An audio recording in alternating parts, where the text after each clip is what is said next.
Mari kita periksa jebakan menteri teratas di pertahanan Skandinavia. Ini yang pertama. Putih memulai dengan memindahkan pion ke E4 dan hitam merespons dengan pion ke D5. Pembukaan ini dikenal dengan nama pertahanan Skandinavia, di mana warna hitam langsung menantang bagian tengah dengan menyerang pion di E4. Nah, di posisi ini banyak pemain yang memilih untuk mengembangkan kesatriannya ke F3. Namun, ini bukanlah langkah yang baik. Itu adalah sebuah kesalahan. Dengan melakukan itu, putih memungkinkan hitam menangkap pion tengah sekaligus menyerang kuda, mendapatkan tempo. Jadi hitam menangkap pionnya. Dan sekarang putih mengembangkan kesatriannya ke G5. Inilah ide utama di balik bermain Knight F3 tadi. Selain itu, kuda ini juga mengincar kotak F7 lemah di posisi hitam. Jika hitam menjadi serakah dan mencoba mempertahankan pionnya dengan memainkan kuda ke F6, putih dapat merespons dengan pion ke D3, memikat hitam untuk menangkap pion lain soalnya hitam sekarang udah menggandakan pion di E-file dan kemungkinan besar ingin menghilangkan pion E4 tambahan.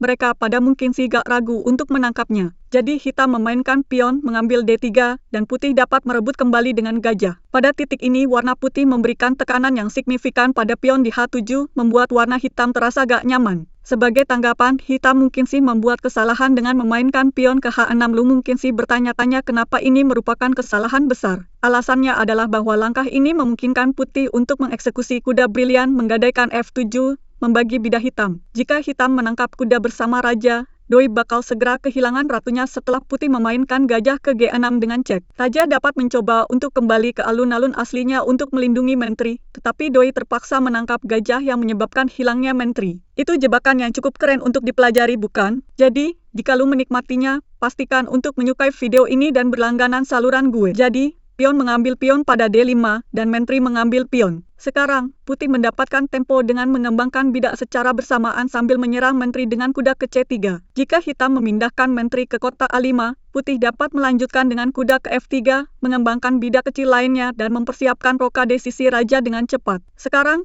jika hitam membuat kesalahan dengan bermain gajah di G4, soalnya berpikir bahwa adalah ide bagus untuk menyematkan kuda ke menteri putih, putih dapat merespons dengan pion ke H3. Jika hitam menangkap kuda dengan gajah, putih dapat menangkap kembali dengan menteri, segera menyerang pion B7 yang lemah dan secara gak langsung mengincar benteng yang terperangkap. Pada titik ini, apa yang harus dimainkan oleh orang kulit hitam? Hitam mungkin sih mencoba memblokir serangan dengan memainkan kuda hingga C6 yang tampaknya merupakan langkah alami soalnya ia mengembangkan bidak dan memblokir serangan menteri. Namun ini adalah kesalahan soalnya putih sekarang dapat menyematkan kuda ke raja dengan memainkan gajah ke B5. Sekarang kuda tersebut mendapat serangan ganda dari bidak putih dan hanya dilindungi satu kali oleh bidak hitam. Pada titik ini hitam secara logis bakal berperan sebagai menteri hingga B6. Namun ini adalah kesalahan lain. Putih sekarang dapat mengejutkan hitam sepenuhnya dengan memainkan kuda hingga D5, menyerang menteri sambil juga mengincar pion lemah di C7, menyiapkan potensi percabangan pada bidak hitam soalnya menteri lagi diserang, ia bakal berpindah ke A5.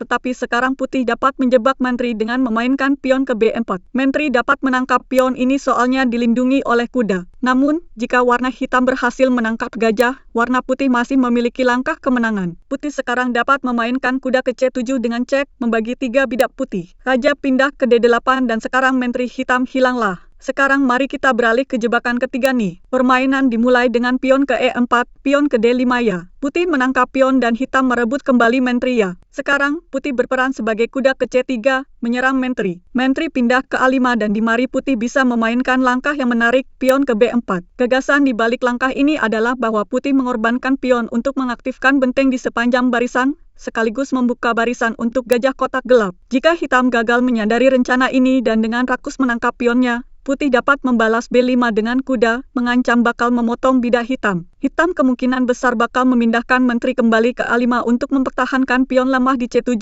tetapi pada titik ini hitam gak menyadari bahwa mereka pada perlahan-lahan jatuh ke dalam perangkap putih. Putih sekarang dapat memainkan gajah hingga C4, menargetkan pion lemah di F7. Pada titik ini, hitam mungkin sih memainkan pion ke C6, yang merupakan langkah paling umum di posisi ini dan udah dimainkan oleh ribuan pemain. Namun hal ini sebenarnya merupakan sebuah blunder. Kenapa langkah ini merupakan sebuah kesalahan? Soalnya putih sekarang bisa bermain gajah, menggadaikan F7 dengan cek. Jika raja orang kulit hitam menangkap gajah, orang kulit putih dapat segera melancarkan serangan dengan menteri ke H5, memberikan cek. Hitam kemungkinan besar bakal mencoba memblokir cek dengan pion ke G6. Tetapi langkah ini menyebabkan hilangnya menteri hitam. Bisakah lu menemukan langkah kemenangan bagi orang kulit putih di mari? Jawabannya adalah kuda ke D6 dengan cek. Langkah ini gak hanya memeriksa Raja Hitam, tetapi juga menciptakan serangan ketahuan terhadap Menteri Hitam. Setelah Hitam memainkan pion mengambil kuda, Putih dapat dengan mudah menangkap Menteri mengamankan posisi kemenangan. Tentu aja mungkin sih ada variasi lain dalam jebakan ini, namun inilah gagasan utama di baliknya. Hitam mungkin sih gak selalu bermain persis kayak yang ditunjukkan di Mari,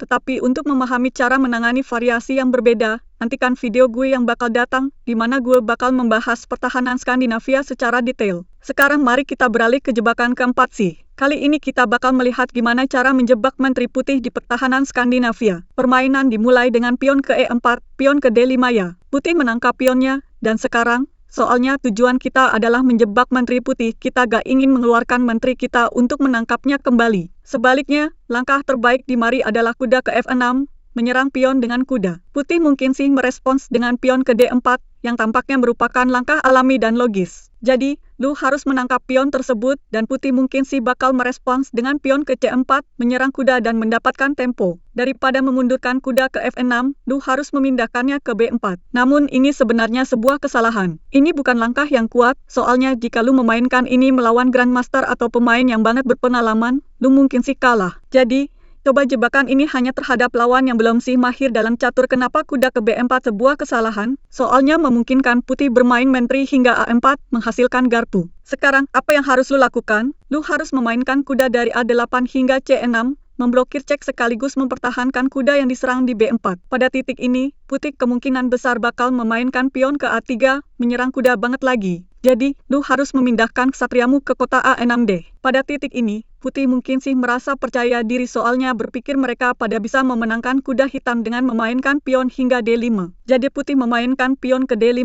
menyerang kuda yang disematkan soalnya kuda gak bisa bergerak. Putih percaya Hitam gak punya pilihan bagus di Mari. Namun, daripada panik, sebaiknya mainkan kuda ke C5 terlebih dahulu, serang Menteri Putih. Putih yang ingin mempertahankan pin pada kuda untuk akhirnya menangkapnya dengan pion kemungkinan besar bakal memindahkan Menteri ke B5. Tapi ini salah soalnya sekarang Hitam bisa memainkan pion hingga E5. Apa ide di balik langkah ini? Ini membantu membuka garis bagi gajah kotak gelap sekaligus memberikan pertahanan kepada kuda yang diserang. Putih bakal menangkap sang kuda dengan mengambil pion sang kuda. Meskipun pada awalnya lu mungkin sih tampak kehilangan seorang kesatria tanpa alasan, perhatikan lebih dekat posisinya. Menteri Putih agak terjebak di sisi papan soalnya gak memiliki akses ke salah satu dari dua kotak tersebut. Satu-satunya kotak yang tersedia untuk Menteri Putih adalah dua kotak ini. Namun kini lu dapat mengontrol kotak tersebut juga. Perhatikan bahwa lu gak perlu khawatir tentang kotak khusus ini soalnya kotak tersebut udah dikontrol oleh gajah kotak gelap lu. Saat kuda lagi memblokirnya, gajah masih bisa menguasai alun-alun kapanpun diperlukan. Sekarang mari kita fokus untuk mengambil kendali kotak kunci lainnya yaitu A5. Gimana kita bisa melakukan itu? Hitam bisa memainkan pion hingga B6.